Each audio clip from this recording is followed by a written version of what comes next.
नमस्कार दोस्तों, मेरा नाम आनंद पांडे है और आज मैं फिर आपके सामने हूँ। आज जो एडवेंचर स्पोर्ट्स मैं आपके सामने बताने जा रहा हूँ उसका नाम है आर्चरी।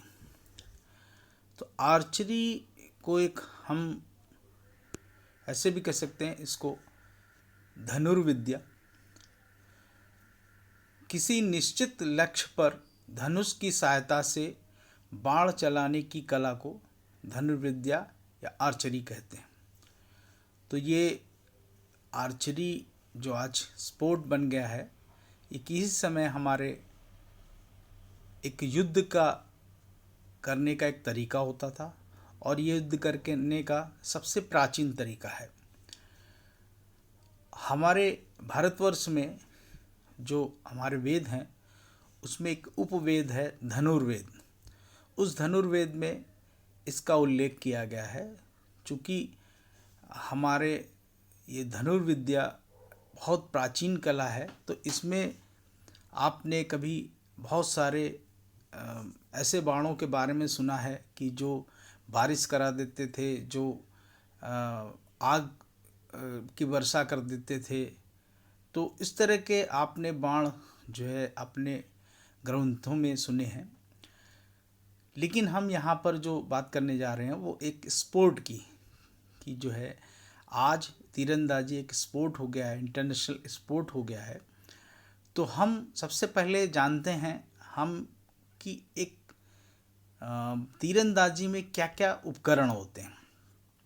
तो हमने इसको 4 भागों में डिवाइड किया है, जिसमें है बो, धनुष, एरो, तीर, सेफ्टी गार्ड्स, सुरक्षा जो आपके कवच होते हैं, और अदर्स जो दूसरी चीज़ें हैं। तो सबसे पहले हम बो के पार्ट ले लेते हैं कि बो के अंदर क्या क्या चीज़ें होती हैं। तो सबसे पहले उसके अंदर होता है राइज़र। राइज़र वो चीज़ होती है जिसमें कि अगर आपका फोल्डिंग बो है तो आप उस राइज़र के अंदर सारा फिक्सिंग होता है। या आप समझ लें फोल्डिंग बो नहीं भी है तो राइज़र आपका वो भाग है जहाँ से आप ग्रिप करते हैं। अगर वो फोल्डिंग बो है तो उसमें 2 लिम्स होते हैं, अपर लिम्स और लोअर लिम्स। उससे पूरा जुड़ने के बाद एक पूरा बो बन जाता है। इसके बाद होता है थर्ड पार्ट होता है बो का, बो स्ट्रिंग। मतलब बो जो धनुष की रस्सी होती है उसके बीच में नॉकिंग पॉइंट्स होता है और उसके दोनों तरफ लूप लगे होते हैं जो कि खींच करके उस बो पे चढ़ाए जाते हैं। हमेशा जो बो की लेंथ है और जो बो स्ट्रिंग है वो 3 इंच छोटी होती है। और स्ट्रिंजर ऐसा चीज़ है जिसमें आपकी बो स्ट्रिंग रखी जाती है उसमें सेफ्टी के साथ। साइट वो भाग है जहाँ से आप धनुष के अंदर से आप देखते हैं और उसके स्केल को ऊपर नीचे करके उसको एडजस्ट करते हैं। ग्रिप वो भाग जहाँ से आप हाथ से पकड़ते हैं। आपका अगर राइट हैंडेड है तो लेफ्ट हैंड से आप ग्रिप करते हैं उस धनुष को। रेस्ट, जहाँ एरो रेस्ट जगह होती है जहाँ पर रेस्ट एरो को रखा जाता है आगे के भाग में। प्लंजर वो भाग है जो आपका एरो निकलने के बाद वो आवाज़ वो आपको स्टेबल करता है। आपके जो एरो को जहाँ पर रेस्ट करता है तो प्लंजर आपके स्टेबल कर, अगर आपका तीर कमज़ोर है तो उसको स्टेबल रखने में मदद करता है। स्टेबलाइजर एक इम्पॉर्टेंट चीज़ है जो कि आपके धनुष को गिरने से बचाता है, कि आपका वो धनुष को स्टेबल रखता है। तो स्टेबलाइजर आपका क्लिकर वो भाग होता है जब आपका तीर रेस्ट पर और प्लंजर की सहायता से आपका जब क्लिक हो जाता है, वहाँ से तीर निकल जाता है तो वो साउंड करके बताता है कि कंप्लीट हो गया है। तो वो आपके ही धनुष का ही एक भाग होता है। एरो में सबसे पहले उसका जो बैम्बू या स्टिक, अगर वो बैम्बू का बांस का बना हुआ है, वुडन का है, जो स्टिक बैम्बू होती है वो या तो वो वुडन की होगी या मेटल की बनी होती है। तो उस जो बैम्बू स्टिक या मेटल का जो स्टिक है, उस तीर के ऊपर 3 भाग होते हैं उसके। सबसे पहले होता है पॉइंट, निप पॉइंट, जो आपका जहाँ पर जाके टारगेट में वो तीर लगता है। दूसरा भाग वो जहाँ पंख होते हैं उसको फ्लेच बोलते हैं, जो फेदर्स के होते हैं पंखों के। फिर होता है नॉक्स। नॉक्स आपके लास्ट में होता है, जो आपके बो स्ट्रिंग में नॉकिंग पॉइंट्स पे उसका रखा जाता है। तो इस तरह से आपका बो और एरो के बारे में हो गया। अब हम बात करते हैं आपके कुछ सेफ्टी गार्ड्स की। तो इसमें हमने सेफ्टी गार्ड्स जो होते हैं वो चेस्ट गार्ड होता है। चेस्ट गार्ड पहनने के बाद आप अगर स्ट्रिंग से छोड़ते हैं तो अगर आपके चेस्ट में को बचाता है, आपका स्ट्रिंग से रगड़ न लग जाए या कहीं आपको नुकसान ना हो। आर्म गार्ड भी सेम वही पोजीशन है। आपका लेफ्ट हैंड को, अगर राइट हैंडेड है तो जब आप स्ट्रिंग छोड़ते हैं तो आपके लेफ्ट हैंड को बचाने में मदद करता है। फिंगर टैप, आपकी उंगलियों को नुकसान ना हो तो एक फिंगर टैप आता है, वो उसको पहनने के बाद आप स्ट्रिंग को खींचते हैं और एरो को छोड़ते हैं। फिर बो स्लिंग, आपका बो आपके हाथ से छूट कर न गिर जाए, इसे स्लिंग से बांध करके आपके हाथ में उसको रखा जाता है, जिससे कि अगर बाई चांस आपका बो गिरने वाला हो तो आपका स्लिंग उसको बचा सके। Next queer. क्वेयर जो तरकस होता है, जहाँ जिसमें तीर रखे जाते हैं।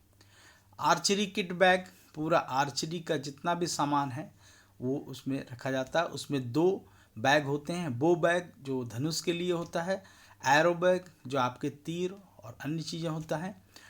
टारगेट पिन्स, जिनको टारगेट में आपको पेपर को पिन से लगाना पड़ता है। टारगेट जो आपका टारगेट बनाया रहता है, जिसमें कलरफुल वृत्ताकार में। फिर आपका बो स्केल, आपका धनुष का आपका नापने का एक स्केल होता है। बो स्टैंड, आपका धनुष का स्टैंड होता है। Target stand. तो इस तरह से आपके ये जो इक्विपमेंट्स होते हैं, इन इक्विपमेंट्स के बारे में आपको उनका नाम और उनके बारे में पता होना ज़रूरी है। अब हम बात करते हैं तीरंदाजी में तीर के आकार और प्रकार के बारे में। तीरंदाजी में जो तीर हैं कैसे होते हैं। जो हम तीरंदाजी के लिए उपयोग किए जाने वाले हैं, या तो वो वुडन के, लकड़ी के होते हैं, या एल्यूमिनियम या कार्बन ट्यूब के बने होते हैं। इन तीरों की लंबाई व वजन उनकी कमान के अनुपात में होता है। अब हर धनुष का अलग अलग कमान होता है, जैसे आप खींचेंगे उसके अनुसार आपका बो का तीर एरो भी रहता है। तो तीर आपकी कमान के अनुपात में होता है। प्रायः एक तीर का वजन 28 ग्राम तक होता है। तो ये आपका हमेशा एक नॉलेज के लिए है कि आपको ये चीज़ें पता होनी चाहिए। अब हम अगली बात करते हैं यहाँ पर तीरंदाजी के नियम के। तो इसमें जो तीरंदाजी के नियम हैं वो बहुत आसान होते हैं और उनके लक्ष्य में ही छिपे होते हैं। अब आप देख लीजिए यहाँ पर इस तरह से टारगेट पे जो पहले वाइट है कलर से बना, फिर ब्लैक, फिर ब्लू, फिर रेड, फिर गोल्डन। तो इस तरह से आपके कलरफुल आपका वृत्ताकार जो टारगेट बना होता है उसी में आपके नियम छुपे होते हैं। तो इसमें कलर के अनुसार पॉइंट मिलते हैं। तो आउटसाइड होता है, इनसाइड होता है। तो आउटसाइड अगर आपका पॉइंट मिलेगा तो वो कम मिलेगा, इनसाइड का पॉइंट रहेगा तो वो ज़्यादा मिलेंगे। अगर वाइट जो आपका कलर है उसके ऊपर आपका एरो जाता है, तीर लगता है, तो आउटसाइड में 1 पॉइंट मिलता है और इनसाइड में 2 पॉइंट मिलता है। अब उसी कलर अंदर कलर आ गया, ब्लैक आ जाता है, वाइट के बाद ब्लैक होता है तो ब्लैक और अंदर आ जाता है। तो उसके लिए आपको जो निशाना लगाते हैं उसमें जो तीर लगता है, तो ब्लैक में अगर आउटसाइड में है तो 3 पॉइंट मिलते हैं और इनसाइड में है तो 4 पॉइंट मिलते हैं। अब उसके अंदर और एक और कलर हो जाता है ब्लू। तो ब्लू में आपका तीर अगर लगता है तो 5 पॉइंट इनसाइड में, और आउटसाइड में 5 और इनसाइड में 6। अब हम बात करते हैं रेड। ब्लू के बाद रेड आता है, रेड और करीब हो जाता है जो आपका टारगेट से। तो रेड का जो आउटसाइड में जो लगेगा आपका तीर, तो उसमें आपको 7 पॉइंट, और अगर इनसाइड में लगता है तो 8 पॉइंट। अब आपका आ जाता है लास्ट में, जो मेन बीच में सेंटर में रहता है वो रहता है गोल्डन कलर में।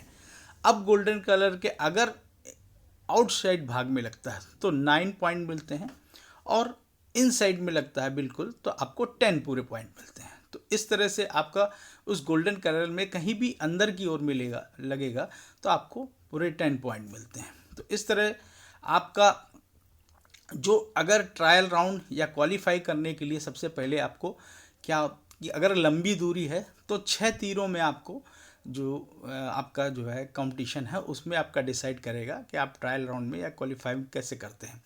अगर कम दूरी है तो 3 तीरों में आपको डिसाइड करेंगे वो कि आपको 3 तीरों में आपको जितने पॉइंट मिलते हैं उसके अनुसार आपको मिलता है, या कोई ऐसा फाइनल राउंड भी कर सकते हैं। आपका तीर अगर लगता है टारगेट पे तो उस लक्ष्य पे टिका रहना चाहिए। अगर आपका तीर गिर जाता है या वापस आ जाता है तो इसको अगर लग कर वापस आ जाता है तो स्कोर नहीं मिलता है। सेट में जो भी सबसे ज़्यादा अंक लेता है वही विजेता होता है। तो इस तरह से आपको बहुत उसके नियम और जो कायदे कानून हैं बहुत क्लियर हैं। अब हम बात करते हैं कि बो किस किस तरह के होते हैं। तो एक होता है रिकर्व बो, दूसरा है कंपाउंड बो, तीसरा होता है लॉन्ग बो, और चौथा होता है क्रॉस बो। ये 4 ही तरीके के बो होते हैं। अब इनमें ही आपको जो बो मिलेंगे वो अलग अलग नाम से या अलग अलग कंट्री के या अलग अलग तरीके होते हैं, लेकिन मेनली ये 4 टाइप के ही बो मतलब आपके धनुष होते हैं। अब हम सबसे पहले पहुंचते हैं कि आपको कौन सा धनुष किस तरह आपका होता है। तो सबसे पहले हम देखिए रिकर्व बो। रिकर्व बो का आप जैसा कि नाम है रिकर्व, तो आप देख रहे हैं कि ये बो का जो लास्ट में है वो नीचे की तरफ जाने के ऊपर की तरफ उठा हुआ है। तो ये जैसे ही इस तरह रिकर्व हो जाता है तो वो आपका वो रिकर्व के नाम से हो जाता है। इसी रिकर्व बो में मॉडर्न रिकर्व बो भी आते हैं और ट्रेडिशनल रिकर्व बो भी आते हैं, या इंडियन मेड भी रिकर्व बो आते हैं। तो ऐसे आपको रिकर्व बो के बारे में हो गया। अब हम अगला बात करते हैं कंपाउंड बो। कंपाउंड बो भी ऐसे ही है। अब कंपाउंड बो ये लेटेस्ट टेक्नोलॉजी है जिसमें कि पुलिस सिस्टम होता है, और ये बहुत एडवांस टेक्नोलॉजी है। इसको कंपाउंड बो बोलते हैं। नेक्स्ट है आपका लॉन्ग बो। लॉन्ग बो चूँकि आपको नाम से ही पता है कि ये लॉन्ग बो पुराने ज़माने में इसको खेला जाता था, और लॉन्ग बो तो काफ़ी इतने भी ऊंचे होते हैं कि इनको चलाते वक्त आपको हाथ के साथ दोनों हाथों से भी खींचना पड़ता था, और कहीं आपको पैरों का भी सपोर्ट लेना पड़ता था। तो आप जैसे कि मूवी वगैरह में आपने देखे बड़े बड़े धनुषों से वो ज़ोर से तीर फेंकते हैं तो दूर तक लंबी दूर तक मार करता। तो ये पुराने ज़माने में लॉन्ग बो बहुत इस्तेमाल किए जाते थे। अभी हम बात करते हैं क्रॉस बो की। देख रहे हैं जैसे कि नाम ही है क्रॉस बो, इसका नाम इसलिए है क्योंकि आप जिस बाकी धनुष सीधे सामने की तरफ से टारगेट लेते हैं, लेकिन क्रॉस इस बो को आपको क्रॉस में ले जाना पड़ता है। एक तरीके से ये आप समझे कि राइफल के तरीके से इसकी पोजीशन रहती है, और इसमें क्लिक मारने से ये तीर सीधे जाके लगता है। तो ये क्रॉस बो जो है इसको चाइना ने सबसे पहले शुरू किया था, और चाइना ने इसको अपने युद्ध में इस्तेमाल करता था। करीब करीब उसने अपने आप बैन लगा रखा था कि ये कला किसी दूसरे को नहीं पता चलना चाहिए, और इसके लिए उसने बहुत सारे अपने नियम कानून बनाए थे। इनको इसने अभी तक क्रॉस बो को इसने इस्तेमाल किया युद्ध में। ये भी देखिए क्रॉस बो इस तरह से है, पूरे इसके इक्विपमेंट सॉरी कंपाउंड बो ये इस तरह से आपके कंपाउंड बो है। ये पूरा पुलिस सिस्टम से कंपाउंड बो है। और तो ये आपके इस तरह के टाइप्स ऑफ बो हैं। और अब हम बात करते हैं कि जब हम आर्चरी करने जा रहे हैं तो हमें क्या ध्यान रखने योग्य बातें हैं। तो सबसे पहले ध्यान रखने वाली क्या बातें हैं कि 16 साल के नीचे उम्र के साथ एक वयस्क सदस्य होना चाहिए। हमेशा धनुष का मुंह टारगेट की तरफ होना है, चाहे तीर के साथ या बिना तीर के। किसी भी प्रतिभागी से शारीरिक दूरी बना के रखनी है, उसका ध्यान भंग न करें, दुर्घटना हो सकती है। हवा में तीर नहीं चलाना है, खराब उपकरण नहीं उपयोग करना है, छोटे तीर या क्रैक तीर या टूटे फूटे तीर नहीं इस्तेमाल करना है, शूटिंग लाइन के पीछे खड़े रहना है जब तक सारे प्रतिभागियों के तीर खत्म नहीं हो जाते हैं, तब तक उन्हें इकट्ठा करने का संकेत नहीं मिलता है। अपनी जगह से आपको नहीं आगे बढ़ना है, क्योंकि इससे दुर्घटना भी हो सकती है। कभी भी दूसरे प्रतिभागी के उपकरण नहीं इस्तेमाल करने हैं बिना अनुमति के। शूटिंग लाइन क्रॉस नहीं करना। अगर आप शूटिंग लाइन के इधर उधर जा रहे हैं, घूम रहे हैं वहाँ से, तो आप कभी भी आपको कोई नुकसान हो सकता है। इसलिए कभी भी ऐसा जब शूटिंग चल रही है उसका लाइन को क्रॉस नहीं करना है। अगर आप किसी भी तरह के नियमों को भंग करते हैं, आपको तुरंत प्रतियोगिता से बाहर किया जा सकता है। तो ये सबसे तरीका है। इन नियमों को ध्यान में रखते हुए आपको काम करना है, और एक प्रशिक्षक, कोच या ट्रेनर को ज़रूरी है कि ये जो नियम हैं वो उस समय जहाँ आर्चरी हो रही हो उसको वहाँ पेश कर दे और इनका पालन भी करवाए। ऐसा नहीं कि सिर्फ और सिर्फ बताने से, उनका पालन भी करवाना है। दोनों प्रतिभागी और प्रशिक्षक को दोनों का कर्तव्य है। तो इससे आप दुर्घटना से बच सकते हैं। अगली बात हम करने जा रहे हैं यहाँ पर, देखिए आपको यहाँ पर ये देखिए टारगेट है। थोड़ा सा आपको हमने जो नाम बताए थे तो वहाँ पर कौन सा क्या है, देखिए ये रिकर्व बो है, ऐसे घूम करके ऊपर की तरफ फिर जा रहा, पहले नीचे की जाने एकदम से ऊपर की तरफ चला तो रिकर्व में आ जाता है। तो ये अब ये देखिए बीच का जो सेंटर पार्ट है वो है राइज़र, और इसमें ऊपर और नीचे जो अपर लिम्ब और लोअर लिम्ब है, और जो आपका बो स्ट्रिंग है, जो उसका धनुष का जो आपका रस्सी है उसको बो स्ट्रिंग बोलता है, उसको खींच के रखा है। और उंगलियों में जो पहना हुआ उसको फिंगर टैप कहते हैं, जो उसकी सेफ्टी के है। ये देखिए चेस्ट गार्ड पहना हुआ अपनी सेफ्टी के लिए, और आर्म गार्ड भी लगाए हुए अपने हाथों में। और देखिए कुयर, जो उसके तीर जो हैं वो आपके कुयर में हैं। और देखिए आपके स्टेबलाइज़र रॉड दोनों तरफ हैं, upper stabiliser rod, lower stabiliser rod. बीच में साइट देख रहे हैं जहाँ से उसको देख करके उसको निशाना लगाना होता है। और देखिए और एरो, ये पूरा आपको एक चार्ट बना हुआ है, तो इसमें आपको चार्ट आपकी हेल्प के लिए है कि आपको यहाँ से सारी चीज़ें क्लियर हो सकें। अब हम एक और आपको पिक्चर दिखाते हैं, इसमें भी थोड़ा सा आपको क्लियर होगा। ये देखिए आपका एक रिकर्व बो है, इसमें लेंथ आपका टोटल हाइट लेंथ पहले देखना है, बो का पूरा लेंथ। और ये जो बो स्ट्रिंग है बीच में, ये टोटल लेंथ का बो स्ट्रिंग हमेशा 3 इंच छोटी होती है। अब ये देखिए यहाँ पर ग्रिप है, राइज़र के पास ग्रिप है, और बीच में राइज़र के पास ही सामने सेंटर स्टेबलाइज़र है, लोअर स्टेबलाइज़र है, अपर स्टेबलाइजर। ये आपका स्टेबलाइज़र जो है ये आपका बो को स्टेबल रखने में मदद करता है। अब ये देखिए बीच में जो है वो राइज़र है जो इसके पूरे में, और इसमें लिम्ब है, अपर लिम्ब, लोअर लिम्ब। अब ये देखिए पूरा ये रिकर्व बो के बारे में ऐसा बताया गया है। अभी यहाँ पर एक और बो है, इसमें रिकर्व बो के ही बारे में इसकी टर्मिनोलॉजी किस तरह से है, देखिए इसमें बो और एरो दोनों के बारे में बताया गया। यहाँ पर देखिए अपर लिम्ब है, लोअर लिम्ब है, यहाँ पर अपर लिम्ब, लोअर लिम्ब, बीच में सेंटर में राइज़र होता है बो के सेंटर में राइज़र, ये जो रस्सी बंदी इसको बो स्ट्रिंग बोलते हैं।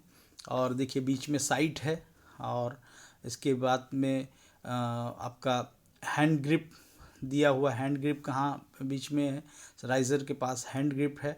और आपका बैक पार्ट जो है आपका बो का बैक पार्ट है, पीछे का हिस्सा आपका जो है बो स्ट्रिंग, इस तरह से आपका। अब यहाँ पर देखिए ये पूरा आपका बो के बारे में हो गया। इधर यहाँ पर देखिए आपका एरो के बारे में भी है। तो एरो में सबसे जो पीछे का जो हिस्सा है ये दिखाया हुआ है ऊपर की साइड, ये है नॉक्स। जो नॉक्स को क्या है, आपका जहाँ पर नॉक्स पॉइंट होता है आपके बो स्ट्रिंग में, उसमें फंसा दिया जाता है। ये फ्लैच जो फैदर के बने हुए हैं, यहाँ पर देखिए थोड़ा सा डेकोरेशन भी किया हुआ है। डेकोरेशन ये एरो के बीच में फ्लैच के बाद ये पूरा भाग को साफ्ट बोलते हैं, जो पूरा तीर के भाग को बीच के, इसको साफ्ट बोलते हैं, या वुडन स्टिक या मेटल स्टिक इसको बोल सकते हैं, इसका बना होता है। सबसे आगे वाले के हिस्से को पॉइंट कहते हैं। तो ये पूरा निब पॉइंट ऐसे कहते हैं। तो ये टोटल आपका इस तरह से आपका आर्चरी होता है। तो आप कभी भी आर्चरी करने जा रहे हैं तो आपको इन नियमों को धनुष के बारे में, तीर के बारे में, सेफ्टी गार्ड के बारे में, अदर थिंग्स जो अदर चीज़ें होती हैं उनके बारे में पता, उपकरण के बारे में पता होना चाहिए। तीर का आकार प्रकार के बारे में पता होना चाहिए। तीर को चलाते वक्त क्या, आर्चरी करते वक्त आपको क्या ध्यान रखना है बारे में पता होना चाहिए। कितने प्रकार के बूस धनुष होते हैं उनके बारे में पता होना चाहिए। तो ये एक छोटा सा गाइडलाइन है। अगर आप इसको जानते हैं तो आपको जब आर्चरी फर्स्ट टाइम करने जा रहे हैं तो ये आपको हेल्प मिलेगी। तो थैंक यू वेरी मच। मैं आनंद पांडे इसी तरीके आपको अलग अलग एडवेंचर स्पोर्ट्स के बारे में बताता रहूँगा। Thank you very much.